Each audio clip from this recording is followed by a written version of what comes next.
Have you ever had a conversation with someone and they just twist your words? They make you feel guilty for absolutely no reason at all. You don't know what you did, you don't know what you said, but now you're leaving and you're completely questioning yourself. Like you don't even almost know who you are and you have so much self-doubt. That's manipulation. They might change the subject every time you try to call them out. The unfortunate part is they probably know you really well and they're gonna use all of your vulnerabilities against you. When that doesn't work, they're gonna resort to making you feel like you're too sensitive or that you're just overreacting. They might even just give you the silent treatment until you cave and give in to them. Maybe you're a little strong, and when that doesn't work, they're going to go back to flattery, love bombing, trying to make you feel good so they can hook you back in, and the whole cycle repeats itself again. And if you don't know how to handle this, and if you don't know what's going on, you are going to feel drained. You are going to be completely exhausted because you are being controlled by this person. But don't worry, in today's video, I'm going to show you everything about manipulation. I'm going to teach you what it looks like. I'm going to teach you how to handle yourself when you are in this relationship with this person. We're talking boundaries, we're talking responding, not reacting, like all the things. The first step in dealing with manipulation is knowing how to spot it. Manipulation looks like gaslighting, passive-aggressive behavior, silent treatment, playing the victim, blame shifting, triangulation, making you feel guilty, calling you too sensitive. We'll put all those things in one category, all manipulation. The common denominator with no matter what tactic this person uses is control. That's what they're really trying to get out of this. In order to gain control, they have to make you doubt yourself. That means low self-esteem, questioning yourself, and they also want to make sure that you feel responsible for why they feel the way they feel. All manipulative people thrive on control. That's what they want. Some do it out of really deep insecurity, but some do it just because it's a learned behavior. They learned very, very early on that when I behave in a certain way, I get what I want. And it goes back to throwing a tantrum on the playground. If they threw a tantrum and then the parent conformed and gave in and caved, then eventually, and this is the consistent pattern that has happened throughout the course of that child's childhood, teenage years, and even adulthood, you're gonna create a pattern that, hey, when I do this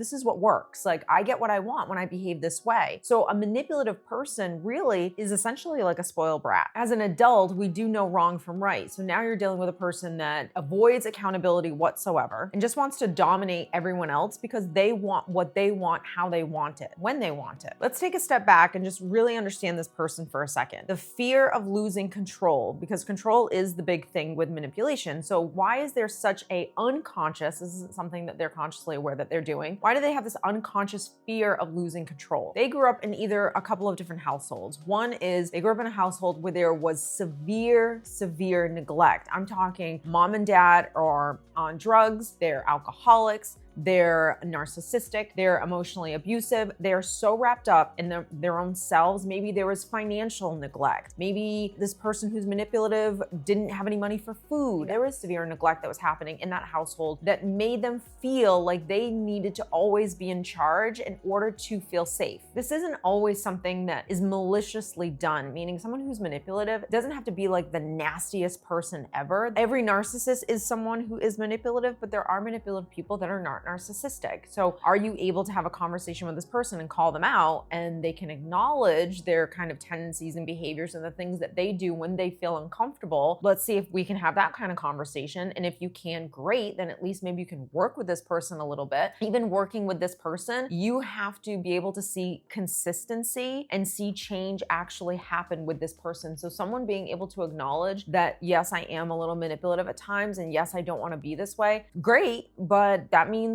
kind of absolutely nothing, because if nothing ever changes and you don't learn how to deal with feeling uncomfortable or not getting your way, or that all of those things that you thought were going to keep you safe really don't, and it's just a matter of how you were programmed and has everything to do with your stuff, your wounds, your past, then it's almost impossible to be in a relationship with this person, any kind of a relationship. The other household that this person most likely grew up in is a household where there was more emotional neglect versus the financial neglect or maybe even physical neglect. So now you're dealing with the predominant parent that was in that child's life was someone who was narcissistic. It was never about your thoughts, your feelings, what you need. There was no emotional connection, healthy emotional connection in that way. And so when that relationship was never formed, that child grows up to feel abandoned, rejected. And when those two things are the predominant kind of wound that's living inside of this person, here we go with manipulation. Like that's just the obvious route that someone's going to take, because I don't want to feel anything uncomfortable. I don't even know how to deal when I feel uncomfortable. One of the things we learn as a child, hopefully, is that we cannot get our way every single time. We cannot get what we want every single time we want it, when we want it. And hopefully we also learn the most important thing is how to soothe ourselves when we feel disappointed, because it's okay that you feel disappointed that you cannot have your way. That's a normal human thing that you should feel. You shouldn't feel like, okay, well, that doesn't bother me, because you're probably not really actually being honest with yourself, which means not really being human. So if you do feel uncomfortable, if you do feel sad, if you do feel frustrated, all of those things, you have to learn how to soothe yourself. Most adults walking the earth still don't know how to even do that. This person never learned how to do that. So when they don't get their way, they lash out with one of those tactics. They're gaslighting you, or they're being passive aggressive, or maybe they're shutting down, or maybe they're belittling you, whatever that looks like, because they're uncomfortable, because they're not getting their way. The problem is, do they even know any of these things are happening? Do they even realize that they're not getting their way? And that's why they're starting to do these things. If you call them out on it, are they at all even remotely receptive? They're toxic when they're uncomfortable. So when I'm uncomfortable, do I shut down? Do I become defensive? Am I gaslighting you? Which that one's really hard, for someone to be able to acknowledge, because chances are if they're using that tactic, they're on the borderline of narcissism, which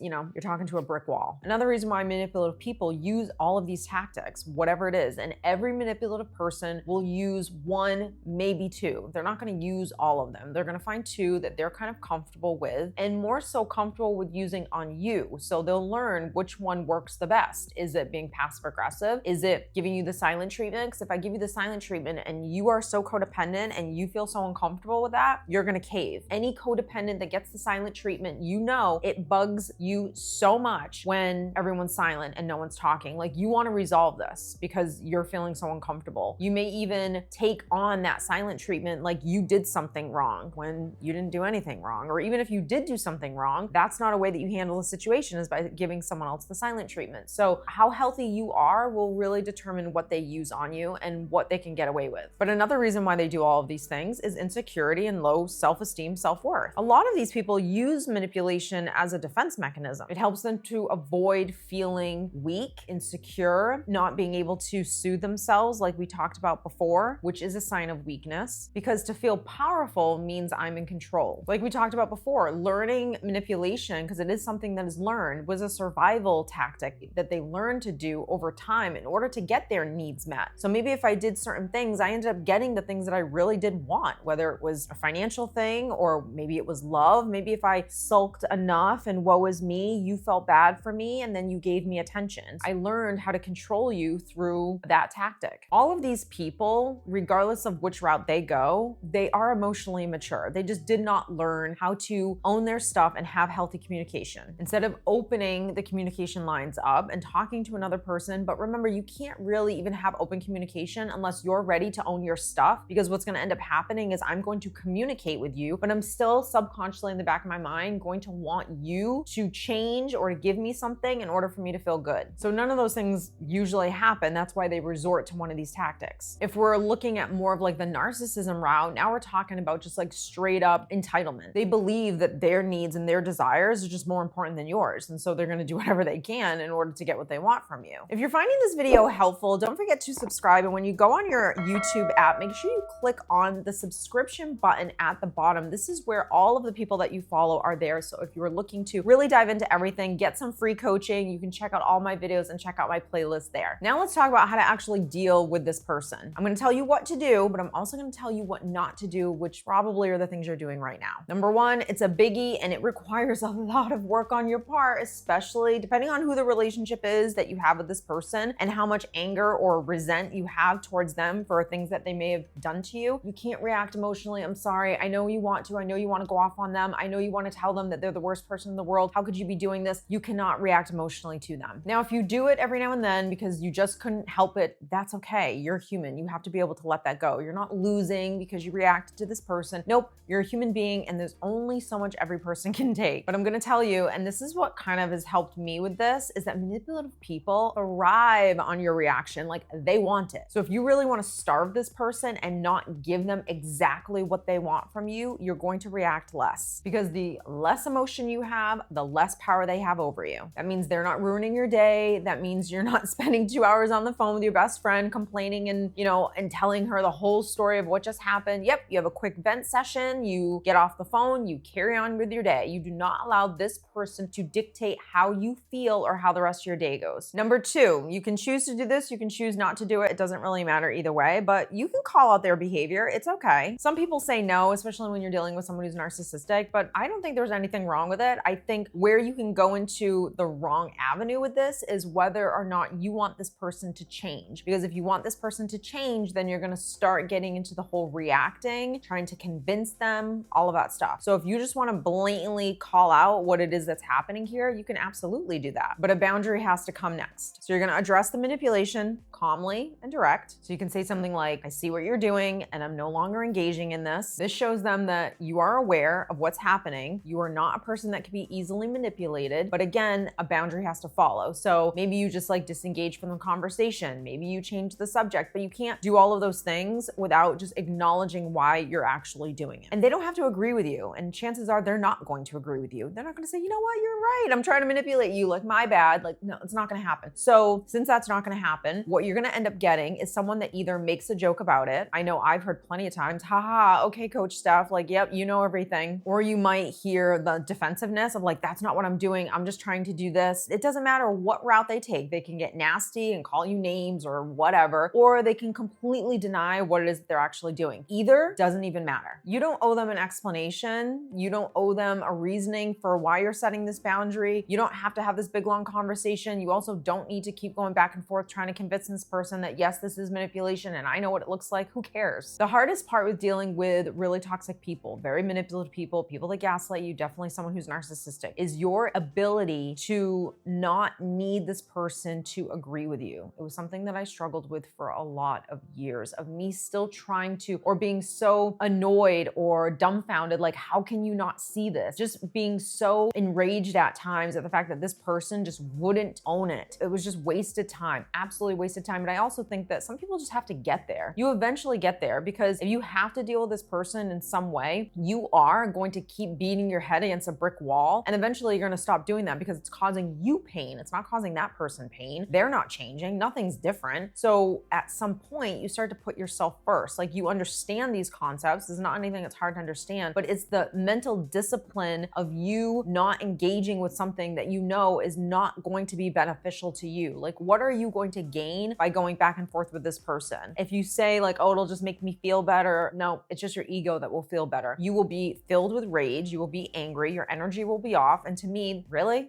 like, that's what you're trying to get out of it, is just like a release? No, go talk to someone else. Like, talk to someone else that actually understands, that can help you kind of shift your mindset out of really hating and getting mad at them into enjoying your day and that they're not worth it. That's the person that you need to be having a conversation with, not a person who literally, it's like talking to a brick wall. Nothing is going to come of that. Boundaries really are essential in this relationship. If you have not seen any of my boundaries videos, like, definitely go back. You can go to the homepage of my channel. You can type in boundaries and it will bring up every single video, because I am telling you, boundaries are really hard to do. I actually did a free course, I'll link it down below, all on boundaries and how to actually do this, because it's not learning how to do boundaries that's hard. It's the consistency, and it's also in real time, in the moment of you doing these like steps. Which one are you gonna really struggle with? Because you're gonna struggle with it, because what you're trying to do is you're trying to overcome codependency. You're trying to overcome that low self-esteem and self-confidence that you have in yourself. You can deny that you don't, but it's there.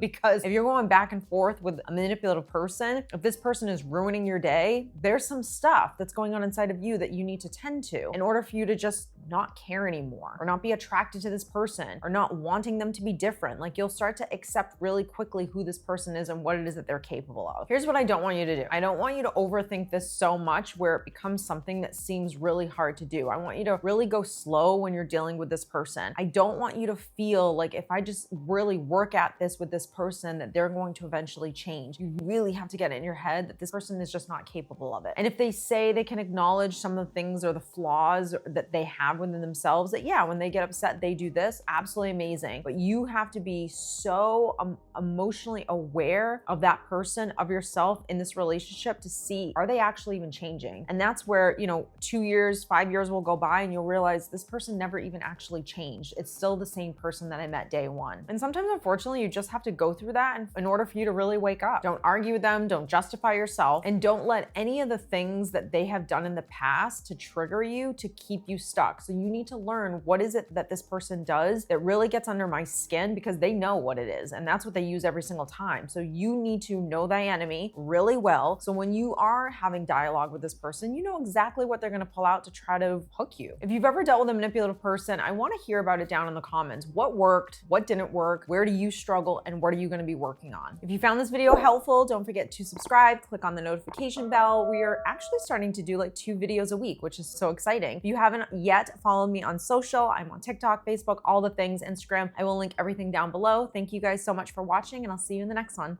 Bye.